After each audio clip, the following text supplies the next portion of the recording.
Hello, and welcome to our show. We have a great topic for you today. I'm Darlene Pigford. And I'm Greg Bauer. And I want to, along with our two friends here, Angie and Wicket, our two resident animals, want to tell the viewers about a couple of upcoming shows.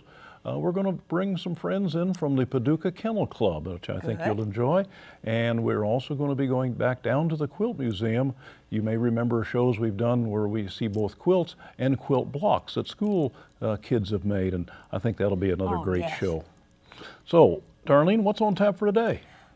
Greg, we've been waiting a long time to do this particular show, so we want all of our listeners to please get paper and pencil because we're going to talk about lost and found.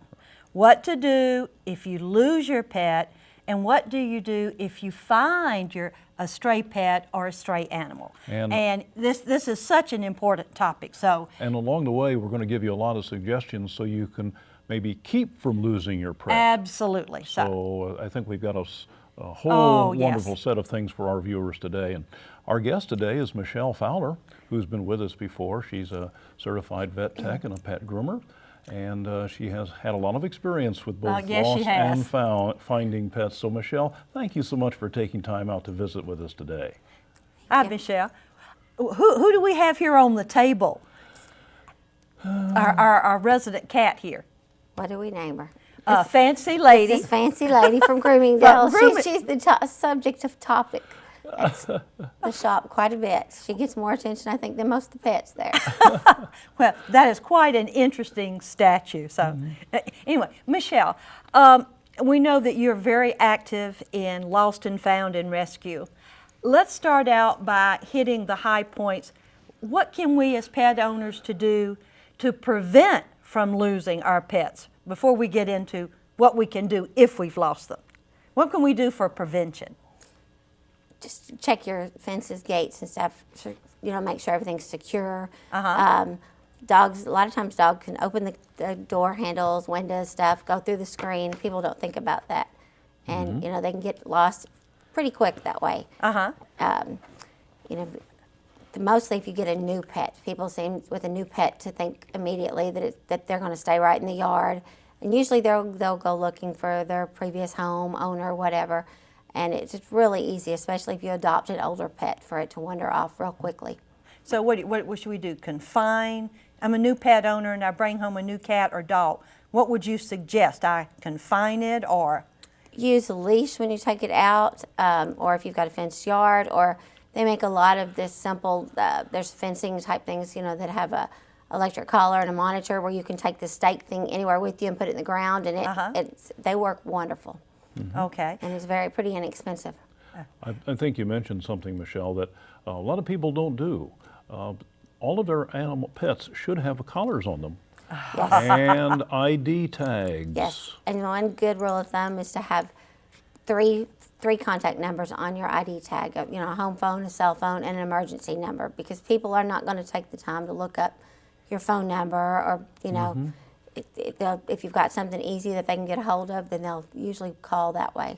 Yeah. And Michelle, for a nominal fee, you can go down to Walmart or your local pet store and get yourself an engraved ID, and you can have it today. And you can see right here, Angie has on her ID tag. And Wicket's is right here. Wicket's is right there. Which brings us up to another kind of tag, which I know you'll recognize as Home Again, which is a microchip tag. Tell us about the microchip tags. Well, if you get your dog, any vet usually does it. A lot of time they have specials where you can have your dog microchipped. And it's a small chip that's inserted, and it will have all of your information. You stay current with your address, phone number, contact information with the Home Again system. And if your dog or cat's lost, you find a pet, you can take it to the vet. It can be scanned, and it'll pull up all information regarding that pet. Yeah. Well, and that is a little more expensive. There's an upfront fee, and then most of the microchip systems, there's a yearly fee to keep them in the database. However, if you had lost your pet like at Katrina, yes, a devastation like that, if your pet were microchipped, you probably had a much better chance of getting your pet back. Sometimes even if it's found a year or so later, and someone finds it, takes it, and has it scanned, they still will contact the owner that's listed. Right, as long as you keep your information Right. current, right? And the microchip does not hurt the animal. No. And when they scan it, it's just like reading it's no harm to the animal, No, right? not at all. Okay. It's like running a barcode across Yes. Yeah. the scanner. Right. So it's essentially the same thing. So, Yeah. but one other thing I wanted to mention there too is that, and we don't often think about this, take pictures of your pet, because if you go to one of the websites or Facebook things that we're going to talk about a little bit later, it's always helpful to have a picture of your pet rather than trying to make a word description. A picture is worth 1,000 words, as they say, and that's another thing that True. a lot of people don't do. Now, you should keep a current picture, because that way you can get that picture out to all the local groomers, vets, rescues, such to, whenever Right. you lose your pet. Yeah. Talking about prevention, you have a party or friends or a lot of extra kids in your house, if you have indoor pets, you're gonna have to do door duty, which Right. means that you have to check and double check that the front door is closed and locked, and also Right. the back door, right? But often, if your pet's not used to a lot of chaos, it's maybe better to board him for the day, because he will get spooked and run out the door, run off easily if there's a lot more commotion. Right. And if you can't do that, you can at least confine them in an upstairs Yep. bed. When Thanksgiving or Christmas come around, my poor pets, if I have family or friends over that day, they get to be confined upstairs. Yeah. Because it's hard to control the flow with so many people sometimes Right. going in and out. So. Well, we're just beginning to scratch the surface and getting a lot of good information for our viewers today, but we want to stop now and take a short break and let you watch a happy tale about a really neat dog, Big Handsome, and Michelle can add a little bit more to what you're going to see, because she adopted him. So give a listen. Hi, this is a happy tale about Big Handsome. Big Handsome is a 1-year-old male American Staffordshire and weighs about 80 pounds. He was hit by a car in Youngstown, Ohio, and the vet said that his eye could not be saved. He was scheduled for euthanasia. Michelle Fowler got a call from a local rescue group about Big Handsome, and she drove to Ohio to get him. She says he's a big old baby. Because of his size, he's not a lap dog, but he's very friendly. Because of Michelle, Big Handsome has a happy forever home here in Paducah. And he says it's a whole lot better to look down at the grass and not look up at it. Welcome back. We hope you enjoyed that little thing about the happy tale with Big Handsome. And Michelle says she's just totally happy to have him, don't you, Michelle? Oh, he's a sweetheart. I wouldn't take anything for him. And this makes your total fur family to be what? 7. Or actually, no, 8 dogs and probably 10 cats. Oh my goodness, you're ahead of me. Yeah. What's one? If you've got 2, what's one more? Yeah, well, You that's know. so not, so many people have such big hearts to be able to, take in Cool. pets that Right. don't have a home. So, well, returning to our main theme, Michelle, what can we do? We have a pet that we love, maybe for 2 months or maybe 20 years. What do we do if our pet gets lost? First thing, when you've lost it, you should check the newspaper. It is free in the local paper. I don't know about all towns, but Paducah's the Lost and Found is free to put an ad. Okay. Check there, check your veterinarians, check your groomers and your rescues. People don't think about calling the groomer or the rescue, but a lot of times, my clients will call. A lot of times, the first thing they do when they find one is to call me and, say, and then, so the groomers usually contact each other, the rescue. They work pretty close on finding the homes. Okay, and so in other words, we need to get plugged into the local network and the local people who are Right. very active in this, which brings us to information that we like to give our viewers. Now that you have your paper and pencil, we're going to give you information about 4 of our local animal rescue groups. And here, this information is now coming to the screen. The first one is Creatures Great and Small, and their website is www.creaturesgreatandsmall.org. helpthecreatures.com.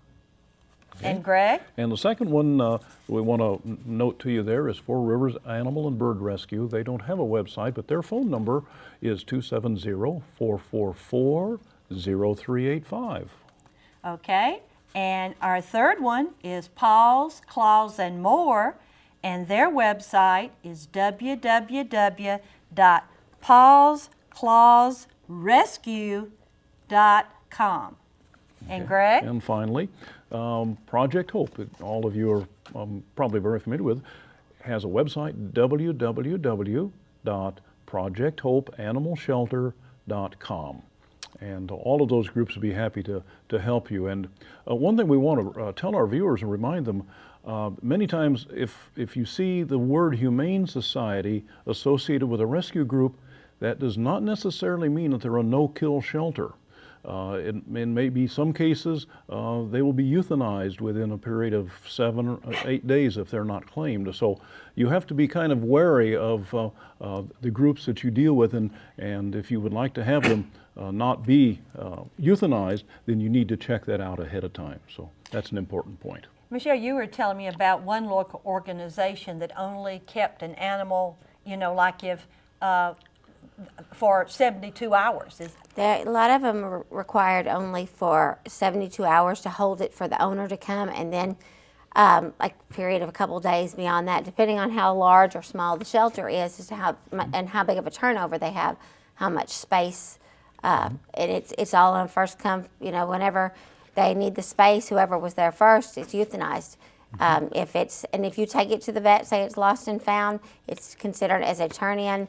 They don't have as long of a period of time to have to wait. Oh, so if somebody, okay. If you take your dog, if you find a dog and you take it and turn it into the shelter, they do not have to wait the allotted however many days, 7 days or whatever, because it was turned in. Okay. And another thing we need to be mindful of is when you take it to a society, there's no guarantee that the animal, if your animal is there, that it's going to get vet care if it needs it, right? Your rescues usually will vet. Exactly. But the shelter doesn't. It deals mostly with what it was actually intended for was for the animal control people to pick up problem pets or stuff. But it's not, usually they don't vet, they don't search for the owners.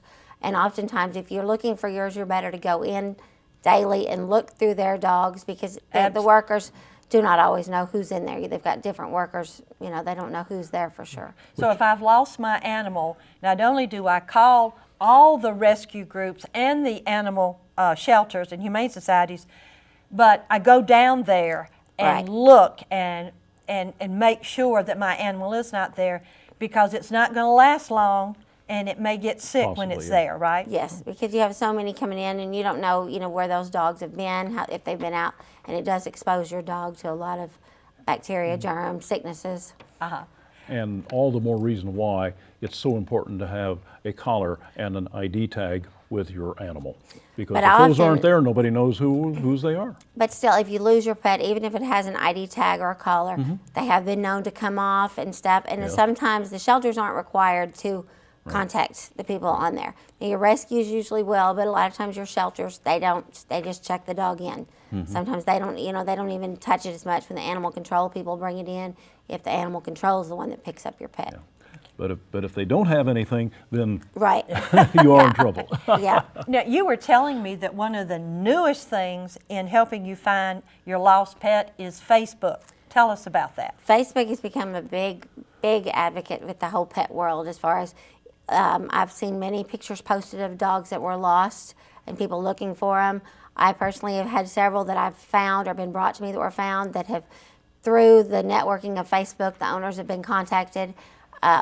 Usually, if you don't use Facebook personally, someone you know does and will have seen your pet. And if you have a picture that you can post on there that it's lost or that you found it, it's a very good way to find its home.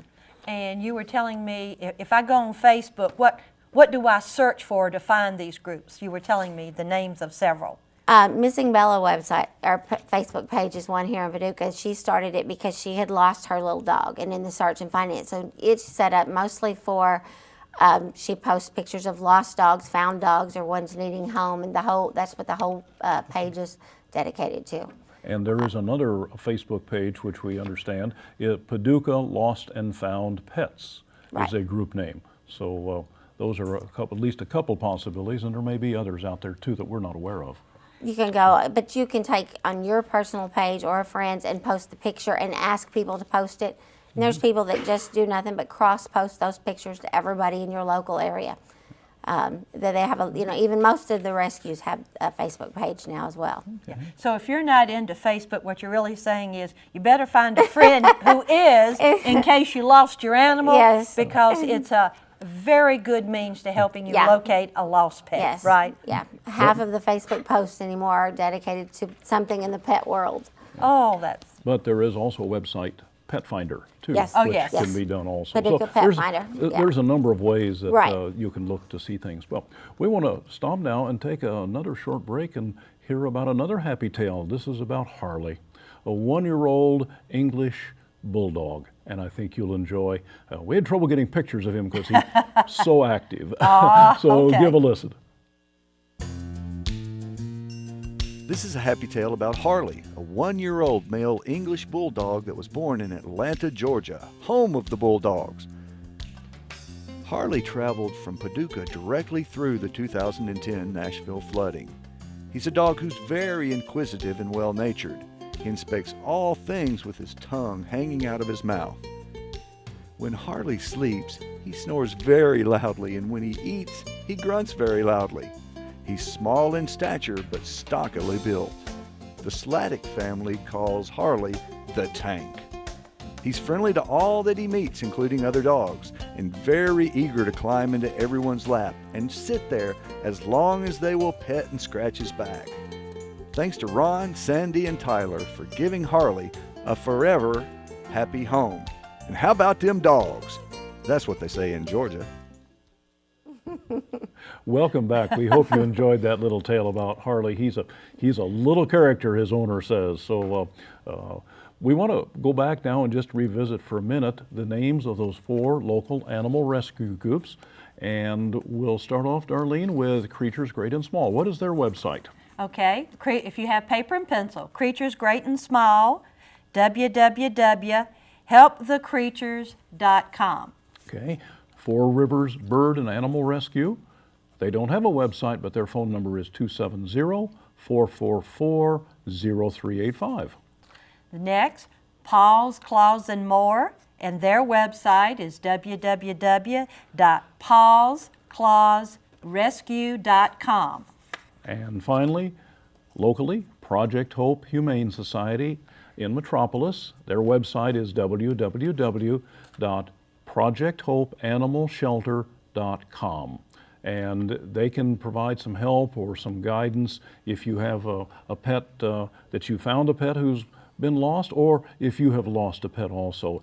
And speaking of what happens if you find a pet, what can we do about that? What's the best thing to do here? Yeah, Michelle, help us.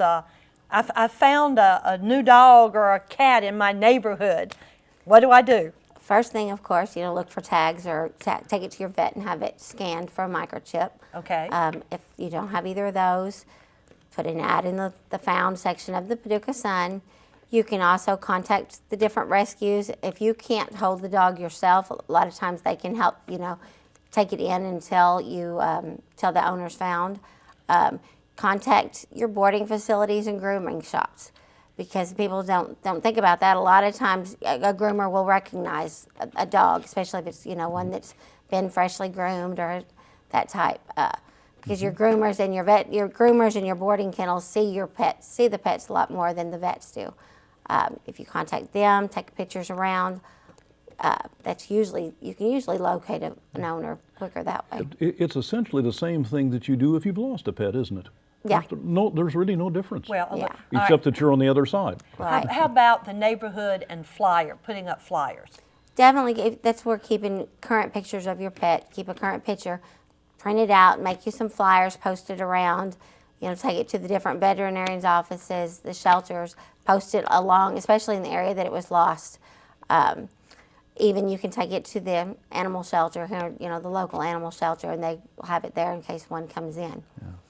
And that you have to do this not just once, but probably many times? Because the posters get worn out pretty quick. Most grocery stores, shopping center stuff have bulletin board areas you can post them in now too. Okay. Now, in particular, what if I see a situation? It's a dog that I'm not familiar with. What would you do? I want to be a good Samaritan. You found a dog. I found a dog, or I'm suspicious that there's a dog in my neighborhood that I have not seen before. How do I approach the dog? What do I do? Of course, you have to be careful because you don't know any new pet how it's going to react. It could be scared, frightened, could have been through a lot of trauma.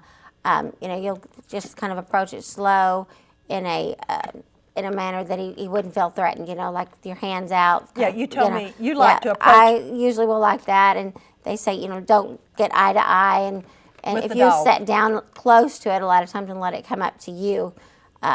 Would you feed it?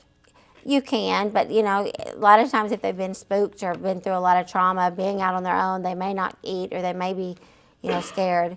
You can call. Sometimes the rescue groups will come help you to catch one if you're having trouble catching it. But even when you do catch it, you have to be real careful that if when you get it, bringing it into your home or wherever until you can find its owner. If you have pets of your own, you don't know if that dog has been exposed to any kind of sicknesses or kennel cough or, anything. You want to keep it in a confined area, but someplace safe and secure, but if possible, not, in the same general area as with your pets. Right. Right. And also, as you're around this pet, maybe you feed it or maybe it's friendly and you check for a collar. You should always afterwards wash hands, right? Yes. Because it's been out, away from home. Like you said, you don't know what it might have picked up. So you don't know if it was dumped or if it was lost, and you could take some germs into your pet that you don't need. But now we don't want to discourage you from being a good Samaritan. No. We're just saying, use common sense is what we're saying, right? Just be careful and, like you say, use common sense. But don't ever leave an injured animal in your neighborhood or somewhere thinking somebody else is going to take care of it, because one day that might be your pet, and you would certainly wish that somebody would take care of it. Now, what would you do about the stray cat or the new cat in the neighborhood? How do we help those animals? As far as the cat, like we talked about a dog. What would I do for a cat? The same, or? You do the same. Cats are a little more difficult because there are no laws governing if they have to be confined, and then with them being free wanderers, a lot of times the cat is just out running around pretty much, I guess. But, it's the same general thing. If you find them, check with the vets or the shelters or the rescue groups. But you would if you were to bring it in, you want to confine it. You want to probably keep it away from the elements of the, if it like the winters and all. Yeah. And also, if you feed it, you can leave food out. But I wouldn't leave food out at night for any pet, right? In your neighborhood. It attracts a lot of other animals and pets up to your home. Yeah. The other difficulty with it too is that cats are somewhat independent, as someone has told me. In fact, for this show, I was reading up about, like, if you have lost your cat, like all of your indoor cat's gotten out, they say if you'll walk around your house in your neighborhood, because that animal is probably close by. Right. But also the next day do the same thing because you want to get your scent around your neighborhood actually I think this would also work for a dog also. Right. Because they're so sensitive to scents. I never thought about that. Right, and if it's a domestic cat that stays in the house, it's not going to usually go very far from home. Your ones that live outside that are wanderers, they usually won't come up to strangers that much anyway. But your ones that are just strictly house cats that have escaped, they'll stay pretty close to the house. And like you said, they'll find your scent and come back. Yeah, well, I never forget one time, quite a few years ago, we had guests for supper, and our beloved pepper sprout got out. Well, we didn't wait till supper was over. We stopped then, our guest and Darlene got out, and we searched the neighborhood. Fourth of a mile away, calling that cat. And finally, I was so upset and it was getting late, and we were walking back, and sure enough, what happened? sitting on the fence right outside was our beloved cat waiting on us. So. Oh, yeah. But he was an indoor cat, not an outdoor cat. So, yeah. But anyway, that was. But I mean, I guess that's why I'm now so paranoid about watching the doors and. Keeping the door shut particularly if you have indoor pets. And it's a lot of work, but it's a lot easier than trying to find a lost pet. And it's even more important if it's a new one that you've adopted that's an older cat or dog yes. that's not familiar with your, where you live or your home. They're the most common ones that get lost and that are found. Okay. We're beginning to run out of time, unfortunately. Already? Oh, yes. We've got just a couple of minutes here. Michelle, kind of in summary, what would be the most important points that you would like our viewers to remember from our show today? When you get a new pet, whether it be a dog or cat, kitten, puppy, or adult, to get a name tag for it and keep it on his collar. If you've got an active pet, put it on with one of the small keychains instead of the little rings that come with the collars because the keychains won't come off. Keep it, the tag. A microchip is very inexpensive to have done, and it's very useful, if your pet's lost. And take a picture. Keep a current picture of your pet in case you do have the unfortunate to have lost him. And if you have done all those things, hopefully you'll be able to retrieve your lost pet. Yes. And if other people would do that, then when you find that pet, you may be able to locate them and turnabout is fair play in this particular case. Right. So, all right. I guess I think we have covered so many points today, Darlene, and I guess we've They're almost so important, Greg, just scratched particularly the surface, if you've lost a pet. Yes. It is so meaningful to that person. And I know Michelle was telling me about so many of her clients bring in an animal that they have found. And we encourage people to do that because that's the start of retrieving lost animals. And if you haven't supported our local rescue groups, these are the people that help you when you have found a lost pet or a stray pet, or if you've lost one. So remember our local rescue groups. And Michelle, we would like to thank you so much for taking time out today of your busy schedule and sharing some wonderful ideas with us. And thanks for bringing Fancy Lady. I have thoroughly needed to get out of the enjoyed meeting her. And, She needed to get out. and if anybody wants to contact you to find out any more information, how can they do that? 270-534-8067. Okay. And a lot of times if you've lost one, if you contact me, I usually have contacts with a lot of the rescues You're and groups plugged around into the town. network, Yes. right?